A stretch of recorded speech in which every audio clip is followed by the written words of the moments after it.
Bonjour à tous et bienvenue à l'entretien de France 24. Comment démanteler l'arsenal chimique syrien? Alors que Damas se dit prêt à un contrôle international de ces armes non conventionnelles, que faire pour assurer qu'il ne s'agit pas juste d'une manœuvre dilatoire? Cette ouverture diplomatique peut-elle aboutir à un règlement plus global du conflit syrien qui dure maintenant depuis plus de 2 ans et a déjà fait plus de 100 000 victimes? Dominique Trinquant, bonjour. Vous êtes général à la retraite, vous êtes passé par l'ONU, actuellement consultant. Imaginons que Damas est véritablement de bonne foi, que les discussions à l'ONU soient assez rapides et que finalement des inspecteurs internationaux puissent aller sur le territoire syrien. Combien de temps ça prendrait véritablement de 1. Localiser, 2. Sécuriser le stock d'armes chimiques? Alors, d'abord, bonsoir. Premier temps, il s'agit d'identifier. Alors évidemment, si les Syriens sont de bonne foi, ils vont donner la localisation des emplacements de stockage. Donc là, les inspecteurs peuvent aller vérifier le type de munitions, le type, etc. Mais je pense que l'ONU voudra aller plus loin que ça et avoir une liberté d'inspection. C'est-à-dire qu'il y a probablement des soupçons de localisation, soit par image satellite, soit par renseignement qui datent. Et à ce moment-là, il faudra non seulement que les inspecteurs puissent aller là où les Syriens ont dit qu'il y avait de l'armement, mais également qu'ils puissent aller ailleurs. Oui. Ça, c'est la première chose. Donc, mais imaginons qu'ils aient carte blanche. Combien de temps ça prendrait de finalement sécuriser ce stock? D'ailleurs, est-ce qu'on sait quel est le stock d'armes chimiques détenues par le régime syrien? On parle de 1000 tonnes. Oui. On parle de 1000 tonnes. C'est une note notamment des services de renseignement français qui parlent de 1000 tonnes. Oui, on parle de 1000 tonnes. Mais ça représente quoi 1000 tonnes en fait? Concrètement, ça veut dire quoi? Ça dépend sur combien de sites ils sont. S'ils sont sur 10 sites, 20 sites, 25 sites, évidemment, les choses sont différentes. Ça dépend aussi où sont situés les sites, parce que n'oubliez pas que nous sommes dans un pays en guerre.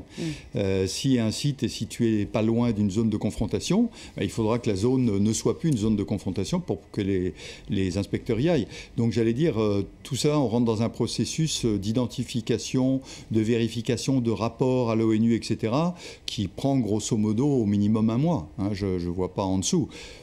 La destruction, c'est un autre sujet, bien sûr, parce que la destruction, c'est un sujet de très longue haleine. Actuellement, les Russes et les Américains sont toujours en train de continuer à détruire des stocks. Et ils ont commencé il y a plus de 25 ans à les détruire.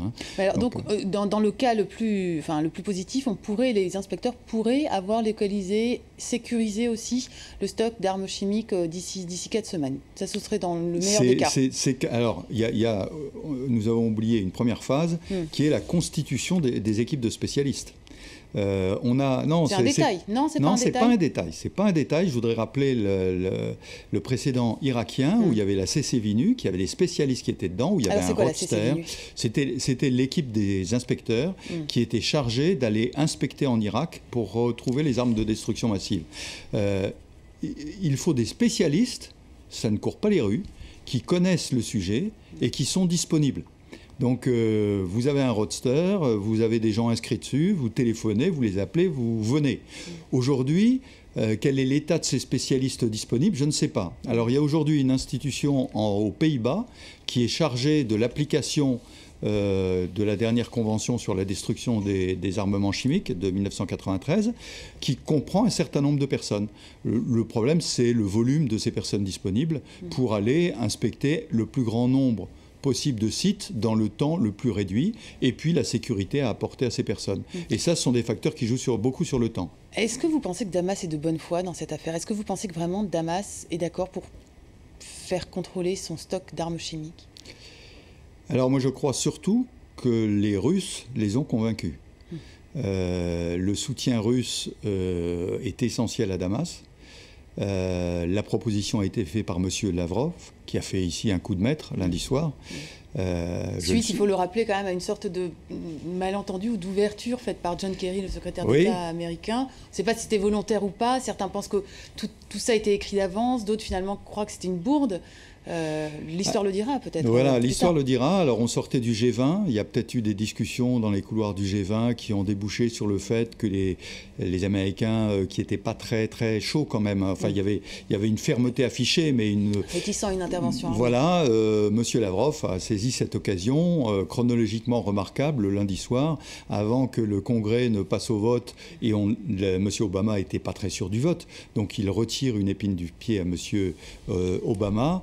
Et donc je pense que les Russes ont une vraie volonté. Je trouve que d'ailleurs dans la proposition qui est faite, implicitement, ils reconnaissent que, le gouvernement syrien a de l'armement, deux, qu'il l'a utilisé. Donc implicitement, c'est un pas majeur. Ne veut pas quand même que dans une résolution de l'ONU, on condamne explicitement le régime syrien, puisque les Russes ont refusé la résolution française qui disait nous condamnons le massacre du 21 commis par le régime syrien. Oui, alors ça, c'est le travail des résolutions. Les Français ont eu un point de vue avec les Américains et les Anglais. Les Russes en ont un autre. Il faut se retrouver au milieu du gué. Alors justement, est-ce que... Bon, c'est beaucoup de spéculation, mais est-ce que finalement cette ouverture, cet infléchissement à la fois des Russes et des Syriens donc concernant les armes chimiques pourrait aboutir à un moment donné à être une première étape à une solution politique plus globale sur la Syrie? Parce que le conflit, par ailleurs, continue avec des armes conventionnelles, fait des morts tous les jours, de part et d'autre. Le régime continue à tuer des civils, et ça, pour l'instant, rien n'est réglé. Oui, tout à fait. Alors, je l'espère que c'est la première étape vers une vraie négociation. Et chacun a sa partition à jouer dans cette affaire-là. Une négociation, quand même, dont on parle depuis plus d'un an maintenant. Il y a eu la conférence de Genève qui était censée organiser une transition politique en Syrie. C'était il y a un an, ça n'a pas marché. Maintenant, on parle de Genève 2, qui aurait dû avoir lieu l'été dernier, qui n'a pas marché non plus. Qu'est-ce qui ferait qu'aujourd'hui, ce serait différent? Alors, je crois qu'il y a plusieurs facteurs qui sont intéressants. La première, c'est qu'on l'entend d'ailleurs, la diplomatie française et américaine affiche clairement maintenant que le but n'est pas le départ de M. Assad. Ce qui est quand même quelque chose de très marquant, qui est une des conditions pour que... En tout cas, le but de l'intervention militaire. Mais même actuellement, le but est probablement d'amener M. Assad à la table de négociation. Pour ça, lui dire qu'il a toujours une possibilité de survie politique. Une possibilité, lui ou son régime. Donc ça, c'est la partition que jouent les Russes en lui disant « Vous étiez très fort avec nous, on vous retire une carte et vous venez à la table de négociation, mais on vous soutiendra. » Et puis de l'autre côté, il y a la partition que nous devons jouer vis-à-vis de l'opposition. Je trouve que la position que M. Hollande a défendue lorsqu'il a reçu l'opposition il y a une semaine devant l'Élysée a été excellente. Ça a été de dire « soyez crédibles ». Et là, il y a quelque chose d'important. Crédible parce qu'on dit que cette opposition est effectivement divisée, qu'il y a de plus en plus d'extrémistes qui prennent le dessus, mais peut-être aussi parce que l'opposition n'a pas été aidée jusqu'à présent. Je suis tout à fait d'accord avec vous. Le problème de l'opposition, souvenons-nous qu'au début, c'était des marches pacifistes qui n'ont pas été soutenues comme elles l'auraient pu. Et du coup, la porte a été ouverte à des extrémistes. Et aujourd'hui, le problème, c'est de rejeter un peu, parce que c'est devenu un espèce d'entonnoir dans lequel tous les extrémistes arrivent, c'est d'écarter les extrémistes pour avoir une opposition crédible qui veuille bien discuter avec le gouvernement en place. Et accepter que Bachar el-Assad reste au pouvoir. C'est quand même un des points extrêmement contestables. C'est-à-dire 2 ans et demi d'abord de manifestations et puis maintenant de guerre pour ça. Mais clairement, aujourd'hui, on voit bien que sinon, c'est la guerre pour des années encore. Le régime d'Assad a encore beaucoup de choses sous le pied et il peut tenir encore des années. Et donc l'opposition, soit elle accepte de négocier, soit parce qu'elle se rend compte qu'elle n'a pas la capacité et que les bombardements ne viendront pas en aide, donc elle doit absolument négocier. Plusieurs experts ou analystes se sont prononcés ces derniers temps dans le journal en disant qu'il faut absolument maintenir la pression militaire, maintenir cette épée de Damoclès sur le régime de Damas pour dire si vous n'acceptez pas le contrôle international ou si vous n'acceptez pas les résolutions de l'ONU, on va quand même intervenir militairement. C'est important, vous pensez? Je crois que c'est très important parce que le régime syrien est un régime qui ne comprend que la force. Donc s'il n'y a pas d'action de force derrière, il va se sentir encore une fois en position de force. Donc je crois que le fait qu'il y ait une pseudo-entente entre la position russe et notre position est importante, mais il ne faut pas retirer cette épée. Sinon, effectivement, on rentre dans un processus qui peut durer des mois. Là. On peut discuter pendant des mois. On va avoir un rapport la semaine prochaine de l'ONU, et on rentre dans des discussions qui n'en finissent plus. Alors revenons justement à ce rapport de l'ONU, et ce sera la dernière question. Ce rapport, quand même, est-ce que c'est pas de la poudre aux yeux, finalement? Parce que c'est un rapport qui va dire si oui ou non des armes chimiques ont été utilisées. Des rapports, il y en a eu dans la presse française, par des services de renseignement. Human Rights Watch également a fait un rapport en disant oui, des armes chimiques ont été utilisées. ce rapport de l'ONU, qu'est-ce qu'on attend de ce rapport de l'ONU finalement? D'autant plus qu'il ne doit pas dire qui a utilisé ces armes chimiques. Je pense que d'abord, le premier rôle de ce rapport de l'ONU a été de mettre cette organisation internationale majeure présente au sein de la crise et au sein de ce problème particulier du bombardement du 21. Il a permis au temps de s'écouler et de faire en sorte que les positions de chacun des antagonismes puissent s'affirmer.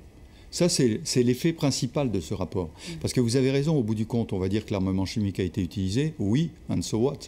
Après, on ne va pas savoir par ce rapport qui l'a utilisé. Donc je crois que c'est la première étape, si vous voulez, justement de celle qui est prévue, c'est-à-dire maintenant, l'armement chimique a été utilisé, il va y avoir une résolution, enfin je l'espère, qui va permettre tout le monde d'être d'accord et d'envoyer de nouveaux inspecteurs dont le rôle est différent cette fois-ci, qui va être d'identifier les sites et puis de les sécuriser avant une éventuelle destruction. Je vous remercie beaucoup, Dominique Trinquant, de votre éclairage donc, sur cette situation en Syrie et sur la question du contrôle de l'armement chimique en Syrie. Merci beaucoup, c'est la fin de cet entretien. Vous pouvez nous retrouver sur notre site internet france24.com en français, en anglais et aussi en arabe.